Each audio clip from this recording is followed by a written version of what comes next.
네, 저는 주식 공부하는 평범한 회사원이고요. 오늘은 2020년 11월 10일입니다. 어제 화이자가 아주 좋은 소식을 냈죠. 코로나 백신 중간 결과 발표.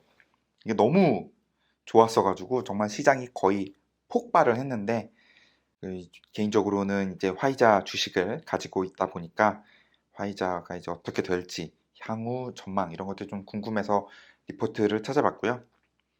이건 이제 화이자가 백신을 발표하고 나서 나온 리포트입니다. 요게 11월 9일 거, 요게 11월 10일 거, 11월 10일 거니까 이건 오늘 거죠. 이렇게 해서 모건 스탠리 리포트를 봤고요. 참고로 모건 스탠리는 상당히 긍정적으로 바뀌었습니다. 굉장히 사실은 예전에는 그렇게 부정적까지는 아니었어도 좀 뉴트럴에 가까웠는데 긍정적으로 많이 바뀐 상황입니다. 오늘 대충 볼 거는 코로나 백신 뉴스, 그다음에 넥스텝, 그다음에 이 백신의 net present value를 모건 스탠리가 구했어요. 그래서 주당 얼마 정도까지 올라갈 수 있는지 그걸 구했고, 그다음에 목표 주가 및 price per earning, PER이 낫겠다. P 뭐야 왜 이래? 어, PER 밴드 요거를 이제 한번 간단하게 보려고 합니다. 우선 인테림 리저스, 인테림 아날리시스에 대한 리저스가 어제 발표가 됐고요. 정말 긍정적이죠. 매우 긍정적인데 전체 94개, 94개 케이스에서 efficacy rate라고 하죠. 효능이 90% 이상으로 나왔어요. 이건 정말 굉장한 거죠. 왜냐하면 50% 이상만 돼도 승인을 해줄 거라고 했는데 첫 번째 인테림 아날리시스 94 케이스에서 90% 이상이 나왔으니까 정말 결과가 좋은 거죠. 이제 총 케이스, 이 트라이얼 3에서 총 케이스는 164 케이스인데 지금 94 했으니까 나머지가 70 남았죠. 여기서 50대 50만 나오더라도 64.5가 나온답니다.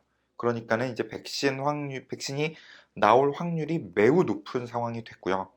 지금 현재 시장에서 그리고 모건 스탠리에서도 원래 이게 나오기 전에는 백신의 성공 확률을 65%로 잡았는데 지금은 100%로 잡았어요. 그러니까 사실상 화이자에서는 백신이 나온다고 가정을 한 거죠.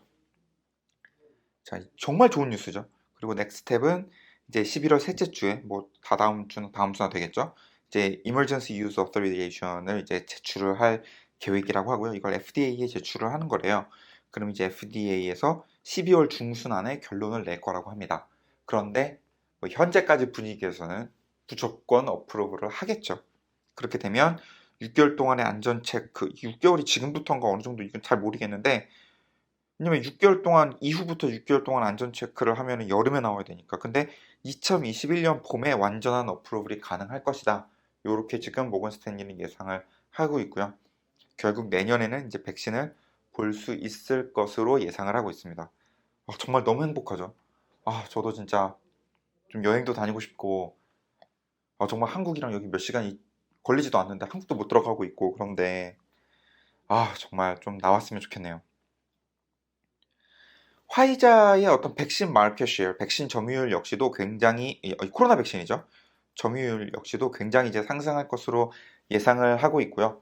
이제 2021년 전체 US 미국에서의 점유율은 40%로 예상을 하고 있고요. 원래 30%였어요. 모건 스탠리는.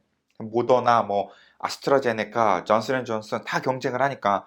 근데 우선 제일 먼저 나왔고 이러다 보니까 40%로 예상을 하고 있고 그다음에 vaccination rate 전체 국민에서 백신을 받는 비율은 미국의 경우 55%를 예상을 하고 있습니다. 요게 이제 독감 백신의 경우에는 40%래요. 그런데 이제 현재까지는 세이프티 이슈도 있고 이 코로나가 너무 짜증나고 사람들 막 하고 그러다 보니까 요거보다는 조금 높게 나오지 않을까 55%로 이렇게 예상을 하고 있고요. 원래는 모건 스탠리도 40%였어요. 모델 돌릴 때. 근데 지금 이제 55%로 돌린 거고요. 이제 리스크라고 하면은 이제 경쟁사 제품 때문에 특히나 모더나죠. 이제 가격을 높게 받기는 쉽지 않을 거다라고 얘기를 하고 있어요. 왜냐면 처음에 화이자가 예상을 한 건 다른 백신이랑 똑같이 40불 정도로 예상을 했는데 이 백신이 두 번 맞아야 되는데요. 투 도스를 맞아야 되는데 이제 처음에 사람들이 조금 이 애널리스트들이나 이런 사람들이 조금 애매했어요. 저걸 한 번 맞을 때마다 40불을 내야 되는 건지 아니면 백신 패키지 전부에 40불을 내야 되는 건지, 그러니까 두 번 맞을 때마다 이렇게 생각했는데 이번에 리포트를 보고 다른 걸 보면 거의 대부분 분위기는 이 투도스 두 번 맞을 때 다시 얘기하면 전체 패키지를 40불 내고 맞아야 된다. 이쪽으로 지금 이제 가고 있는 분위기고요. 이거보다 더 높게 받기는 어려울 것이다 라고 다들 예상을 하고 있습니다. 특히나 모더나하고 이제 기술이 굉장히 비슷하대요. 뭐 제가 알기로는 mRNA가 있고 그다음에 스파이크 프로틴 이렇게 있죠. 옛날에 제가 그 영상을 올린 게 있는데 화이자는 이거 하는 거고 모더나는 스파이크 프로틴인가 뭐 그런 것 같긴 한데, 그러니까 조금씩 다르긴 할 텐데 그래도 기본적으로는 굉장히 비슷한가 봐요. 저도 이쪽 전문은 아니니까. 그래서 이제 좀 그 마켓 쉐어도 40% 정도, 가격도 높게 받기는 어렵다. 요 정도 선에서 이제 모델을 업데이트를 한 것 같습니다. 그러다 보니까 이제 EPS 영향은 아주 크다고 생각을 하고 있진 않고요. 이번에 모델을 업데이트해서, 그러니까 뭐 시장 점유율 40%, 가격, 백시네이션 55% 이렇게 조금 업데이트를 해서 2021년에는 EPS는 2% 올리고 2022년은 4%, 2023년도 4% 이렇게 어닝 퍼시어가 조금 더 늘어날 것으로 전망을 하고 있고요. 근데 이게 백신 전체를 반영한 거 아니에요. 왜냐면 예전에 백신이 이미 그 올드 모델에서 이미 백신이 반영이 돼 있었어요. 근데 원래는 성공률이 65%인데 지금은 100%로 올렸고, 뭐 마켓 쉐어, 백시네이션 레이트 이런 것들을 이제 업데이트를 해가지고 어닝 퍼 쉐어가 올라간 거고요. 백신만 따로 보면 NPV를 쫙 돌렸을 때 이게 주당 한 6불 정도 된다. 뭐 정확하게 얘기해야지. 5.67불 정도 된다고 합니다. 백신이 성공을 했을 때, 물론 이게 모델을 업데이트하고 난 이후긴 하지만 지금 현재 기준으로 봤을 때에는 이 백신으로 인해서 화이자의 주식이 5.67% 정도 더 올라갈 것으로 이제 생각을 하는 거죠. 원래 이전에 뭐 여기 목표 주가 때 얘기하는 거죠. 여기 42불이죠. 이게 왜 그러냐면 원래 이 백신이 없다고 가정하면 보통 시장에서의 컨센서스가 워낙 틀리긴 하지만 모건 스탠리는 36불이었어요, 진짜로.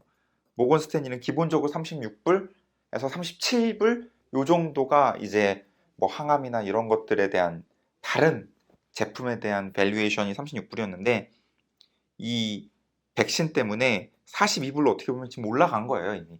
그거에 대한 어떤 이제 가치죠, 요 5.67불은.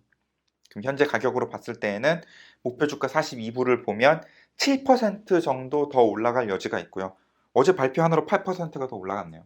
그러면 진짜 엄청난 상승이고 더 올라갈 여지가 있다. 지금 이렇게 모건 스탠리는 보고 있고요. 요거는 이제 forward PE 밴드인데 제가 이제 보통 이제 PER, PE 이 밴드 예전에 이 PE 레이시오 어디에서 왔다 갔다 하는 걸 했었나, 가격이 이 멀티플이.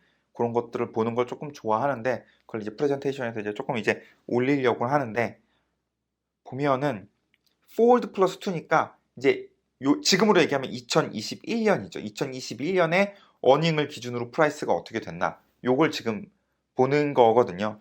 그럼 이렇게 봤을 때에는 지금 보면 한 12 정도에 있는 거예요.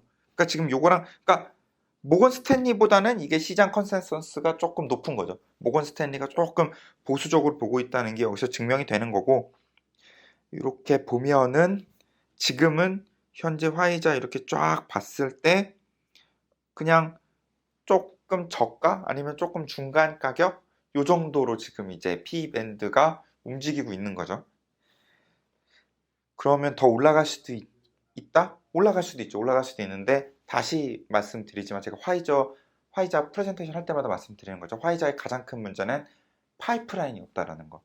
LOE죠. Loss of Exclusivity가 2026년, 7년, 28년 안에 거의 대부분이 다 끝나요. 특히나 이브란스라는 정말 그 화이자의 크라운 주얼이죠. 이게 유방암 그 항암제인데 이게 이제 끝나는 게 화이자한테는 가장 큰 이제 치명타죠, 어떻게 보면.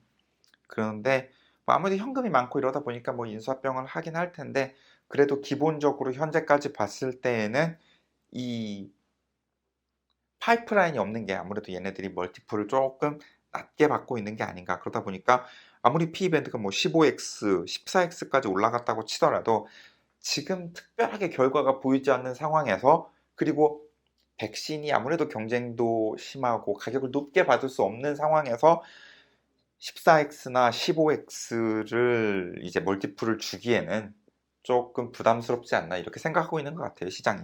저도 그렇게 생각을 하고 있고요. 예, 저도 이 정도면 뭐 12, 13X 정도면 아주 적당하지 않을까 이렇게 생각을 하고 있습니다. 그래도 기분이 너무 좋네요. 화이자에서 백신이 나와서 단순히 화이자 주식뿐만 아니라 다른 주식도 다 오르고, 또 어떻게 보면 코로나 이전으로 이제 돌아갈 수 있는 조금의 희망이 생긴 것 같아서 돈, 뭐 재산 이런 거 다 둘째 치고 이게 뭐가 중요합니까, 사실.